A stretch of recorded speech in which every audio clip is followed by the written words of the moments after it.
ದೇವಸ್ಥಾನದೊಳಗಡೆ ಪೂಜೆ ಸಲ್ಲಿಸೋದಕ್ಕೆ ದಲಿತರಿಗೆ ಏನಾನ ಅವಕಾಶ ಇದೆಯಾ? ಇದೆ. ಇಲ್ಲೊಂದು ಸಮಸ್ಯೆ ಖಂಡಿತ ಇದೆ. ಒಂದು ಮಂದಿರ ಅಂತಂದ ಮೇಲೆ ಯಾರು ಒಬ್ರು ಮಾತ್ರ ಅಲ್ಲಿ ಪೂಜೆ ಮಾಡ್ತಾರೆ, ಎಲ್ಲರೂ ಬಂದು ಮಾಡ್ಲಿಕ್ಕೆ ಆಗೋದಿಲ್ಲ.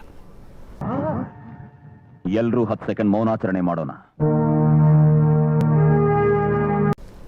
ಎಲ್ಲಿ ಕಾಶಿಯ ಒಂದನ್ನು ಬಿಟ್ಟರೆ, ಕಾಶಿಯ ಒಂದನ್ನು ಹೊರತುಪಡಿಸಿ ಇತರ ಎಲ್ಲ ಕಡೆ ಕೂಡ ಮಂದಿರದೊಳಗೆ ಯಾರು ಒಬ್ಬರು ಮಾತ್ರ, ಅದಕ್ಕೋಸ್ಕರ ನಿಯುಕ್ತರಾಗಿರೋರು ಮಾತ್ರ ಮಾಡ್ತಾರೆ. ಇದು ಮಂದಿರದೊಳಗೆ ಮಾತ್ರ ಅಲ್ಲ, ಯಾವುದೇ ಆಫೀಸ್ ತಗೊಳ್ಳಿ, ಯಾವುದೇ ಸಂಸ್ಥೆ ತಗೊಳ್ಳಿ, ಎಲ್ಲರೂ ಹೋಗಿ ಆ ಪೋಸ್ಟಲ್ಲಿ ಕೊಡ್ಲಿಕ್ಕೆ ಆಗೋದಿಲ್ಲ. ಯಾರದಕ್ಕೆ ನಿಯುಕ್ತರಾದವರಿದ್ದಾರೆ ಅವ್ರು ಮಾತ್ರ ಬರ್ತಾರೆ. ಅದಕ್ಕೊಂದು ಕ್ವಾಲಿಫಿಕೇಶನ್ ಇದೆ, ಅವ್ರು ಮಾತ್ರ ಬರ್ತಾರೆ.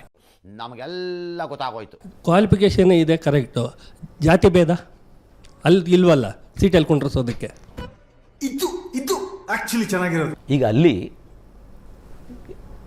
ಈ ತನಕ ಯಾವ ಸಂಪ್ರದಾಯದವರು ಪೂಜೆ ಮಾಡ್ತಾ ಇದ್ದರೂ ಮುಂದಿನ ದಿವಸದಲ್ಲಿ ಅವರೇ ಮಾಡ್ತಾ ಬರ್ತಾರೆ. ಮತ್ತೊಬ್ಬರು ಹೋಗಿ ಮಾಡುವಂಥದ್ದು ಸಾಧ್ಯ ಆಗೋದಿಲ್ಲ. ದೇವ್ರು ನಿಂಗೆ ಒಳ್ಳೇದು ಮಾಡ್ತದ. ಅಂದ್ರೆ ಸಂಪ್ರದಾಯ ಬದಲಾಗಬೇಕು ಅನ್ನೋದು. ಸಂಪ್ರದಾಯ ಬದಲಾಗಬೇಕು, ಅಥವಾ ಒಂದು 2 ವರ್ಷ 5 ವರ್ಷ 10 ವರ್ಷ ಈ ಥರ ಒಂದು ಜಾತಿಗಳು ಬದಲಾವಣೆ ಆಗ್ತಾ ಬರಬೇಕು.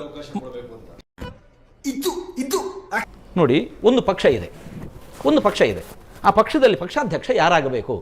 ಈ ವರ್ಷ ಈ ಪಕ್ಷದವಾಗಲಿ, ಮುಂದಿನ ವರ್ಷ ಮತ್ತೊಂದು ಪಕ್ಷದವಾಗಲಿ, ಮತ್ತೊಂದು ವರ್ಷ ಮುಂದಿನ ಪಕ್ಷದವನಾಗಲಿ ಅಂತ ಮಾತು ಬರುತ್ತೆ. ಮೊದಲು ಸರಿಯಾಗಿ ಮಾತಾಡೋದು ಕಲಿ. ಇಲ್ಲ, ಅಲ್ಲ, ಪಕ್ಷ ಬರಲ್ಲ, ಅದು ಸಾರ್ವಜನಿಕರು ಎಲೆಕ್ಟೆಡ್ ಮಾಡೋ ಪಕ್ಷ. ಎಲೆಕ್ಟೆಡ್ ಮಾಡ್ಬಿಟ್ಟು ಅದರಲ್ಲಿ ಒಂದು ಹೈಕಮಾಂಡ್ ಅಂತ ಇರುತ್ತೆ, ಹೈಕಮಾಂಡ್ ಚಾಯ್ಸ್ ಮಾಡುತ್ತೆ. ಇಲ್ಲೂ ಹಾಗೆ ನಿಮ್ಮ ಟ್ರಸ್ಟಿ ಅವರು ಚಾಯ್ಸ್ ಮಾಡಬಹುದಲ್ಲ. ಪಕ್ಷದ ಅಧ್ಯಕ್ಷನಾಗಿರುವವನು ಪಕ್ಷದ ಪ್ರಾಥಮಿಕ ಸದಸ್ಯನಾಗಿರಬೇಕು ಅನ್ನೋದೊಂದು ಬೇಸಿಕ್ ಕ್ರೈಟೀರಿಯಾ ಇದೆ. ಇಲ್ಲಿ ಕ್ರೈಟೀರಿಯಾ ಬಿಟ್ಟು, ಈಗ ಉದಾಹರಣೆಗೆ ಬಿಜೆಪಿ ಇದೆಯಪ್ಪ, ಜೆ ಪಿ ನಡ್ಡಾ ಅಧ್ಯಕ್ಷರಾಗಿದ್ದಾರೆ, ಮುಂದಿನ ಸಲ ರಾಹುಲ್ ಗಾಂಧಿ ಆಗಲಿ ಅಧ್ಯಕ್ಷರು, ಅದಾದ ಮೇಲೆ ಕುಮಾರಸ್ವಾಮಿ ಅವರು ಆಗಲಿ ಅನ್ನೋದಕ್ಕೆ ಬರುತ್ತಾ ಅಂತ ಅವ್ರು ಕೇಳ್ತಾ ಇರೋದು.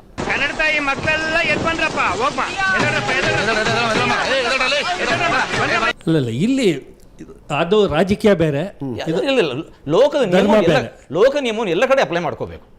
ಇಲ್ಲ, ಒಂದು ಕಡೆ ಮಾತ್ರ ಅದೇ ನಾವು ಕೇಳೋದು, ಇದು ಮಂದಿರ ಧಾರ್ಮಿಕ ಶ್ರದ್ಧಾ ಕೇಂದ್ರದಲ್ಲಿ ಮಾತ್ರ ಬರೋ, ಹೀಗೆ ಯಾಕೆ ಬರುತ್ತೆ? ಅಲ್ಲ, ಗೋಕರ್ಣದಲ್ಲೂ ಇದೆ. ಎಲ್ಲರೂ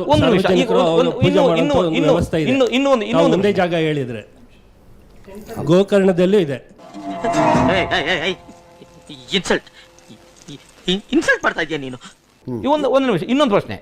ಈಗ ಯಾವುದು ಮಸೀದಿ ಇದೆ, ಯಾವ ಚರ್ಚ್ ಇದೆ, ಈ ವರ್ಷ ಹಿಂದೂಗಳಲ್ಲಿ ಮಾಡಲಿ, ಇನ್ನೊಂದು ವರ್ಷ ಮತ್ತೊಬ್ಬರು ಮಾಡಲಿ, ಬರುತ್ತೆ ಹಾಗೆ? ಬರೀ ಇಂಥದೆಯಾ? ಅದು ಬರೋದಿಲ್ಲ. ಅವರು ಒಂದು ಯಾಕೆ ಬರೋದಿಲ್ಲ? ಅದೇ ನಾವು ಕೇಳ್ತಾ ಇರೋದು. ಜಾತಿಗಳಿದಾವೆ, ಇದನ್ನೇ ನಾವು ಕೇಳ್ತಾ ಇರೋದು. ಮುಸ್ಲಿಮ್ಸ್ ಅಲ್ಲೂ ಇದಾವೆ, ಕ್ರಿಶ್ಚಿಯನ್ ಅಲ್ಲೂ ಇದಾವೆ, ಮುಸ್ಲಿಂ ಅಲ್ಲೂ ಇದಾವೆ. ಒಂದ್ ನಿಮಿಷ ಮೇಡಮ್, ಮೈಕ್ ಇದ್ದವ್ರು ಮಾತ್ರ ಮಾತಾಡ್ಬೇಕು. ಹಿಂದೆ ಯಾರೋ ಅದು,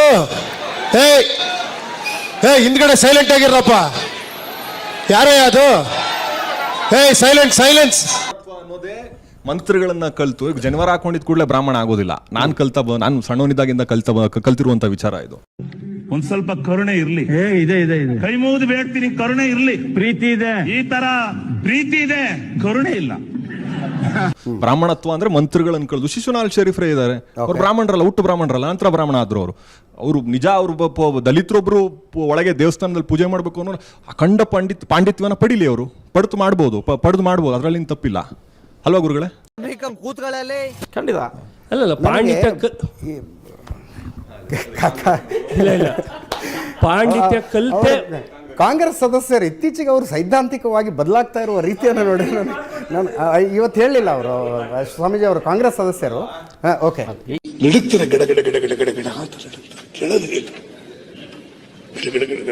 ಚಳಿ ಬಂದವ್ರ ತರ ಒಟ್ಟಾರೆಯಾಗಿ ದಲಿತರಿಗೆ ಅವಕಾಶ ಇದೆಯಾ ಇಲ್ವಾ? ನನಗಂತೂ ಈ ಜೀವನವೇ ಬೇಸರವಾಗಿ ಹೋಗ್ಬಿಟ್ಟಿದೆ. ನಾವು ಇಷ್ಟೇ ಕೇಳ್ತಾ ಇದ್ದೇವೆ. ಇದೀಗ ಹಿಂದೂ ಅಂತ ಒಂದು ಬಂದಾಗ ಇಲ್ಲಿ ಮತ್ತೆ ಪುನಃ ದಲಿತ ಅಂತ ಯಾಕೆ ನೀವು ಇದನ್ನು ವಿಭಾಗ ಮಾಡ್ಕೋತೀರಿ? ಯಾಕೆ ಅವಕಾಶ ಎಲ್ಲೂ ಸಿಗ್ತಾ ಇಲ್ಲ? ಯಾಕೆ ಈ ಮಾತು? ಈಗ ಒಂದು ನಿಮಿಷ, ದಲಿತ ಯಾವುದೋ ಒಂದು ಸಂಘಟನೆ ಇದೆ, ಅವರು ಹಿಂದೂಗಳು ಹೌದಾ ಅಲ್ವೋ?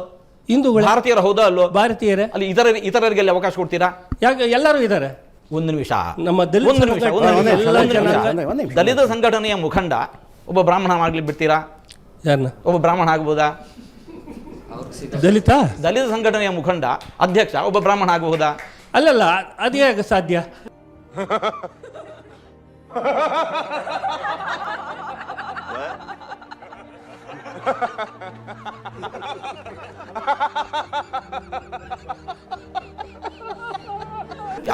ಅಲ್ಲಲ್ಲ ಓಕೆ ಓಕೆ ಅಲ್ಲಲ್ಲ ಎಸ್, ಕಾಮೇಶ್ವರಜಿ ಅವರು ಇದ್ರು ಅದರಲ್ಲಿ. ಹಾಗಿರುವಾಗ ಈ ಪ್ರಶ್ನೆ ಯಾಕೆ ಎತ್ತಿಕೊಂಡು ಜಗಳ ಕಾಯ್ಕೆ ಬರ್ತೀರಿ ಅಂತ? ಜಗಳ ಅಲ್ಲ, ಮತ್ತೆ ಅವ್ರು ಏನಿದೆ ಹೇಳ್ತಾ ಈಗ? ಇರೋದು ರಾಮ ಮಂದಿರದ ಭೂಮಿ ಪೂಜೆಯೇ ಒಬ್ಬ ದಲಿತನಿಂದ ಮಾಡಿಸಲಾಗಿದೆ. ಹಾಗಿರುವಾಗ ಮತ್ತ್ಯಾಕೆ ಇಲ್ಲಿ ಯಾಕೆ ಈ ಪ್ರಶ್ನೆ ಇದನ್ನ ತರ್ತಾ ಎತ್ತಿಕೊಂಡು ಯಾಕೆ ಇದ್ದೀರಿ? ಮಾತಾಡ್ತಾ ಅವಕಾಶ ಇದ್ದೀರಿ? ಅಷ್ಟೇ. ಎಸ್, ಅಷ್ಟೇ. ನನಗೆ ಇನ್ನೊಂದು ಹೆಸರಿದೆ.